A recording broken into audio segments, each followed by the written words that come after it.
Welcome to my mini blog. तो आज morning breakfast बाबा डोसा नहीं आसले तो डोसार मोर डे स्टार्ट होती। तो ये आम डोसा ब्रेकफास्ट कलापर बाबा ये कौन गोटे ऑर्डर करते फ्लिपकार्ट पंप मेसीन गाड़ी से चेक करते।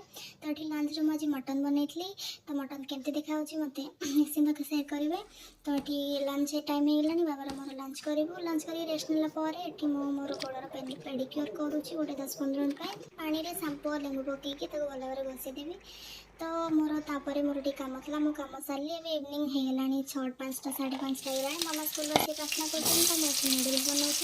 तो तेल एमती सब पिज पकईदेली रसुण पकईदेली पत्रकोबी कैप्सिकम पकई तो भल भाव लुण कट करदेली। तार जी मुझे सस गुड़ा यूज करी सेजन सस विनेगार सोया सस टमाटो सस पकईदेली रखीदेली मजा मुझे खाइबे इवनिंग। तो जब मो भिडियो पसंद आसे निश्चित लाइक और शेयर करने। Thank you for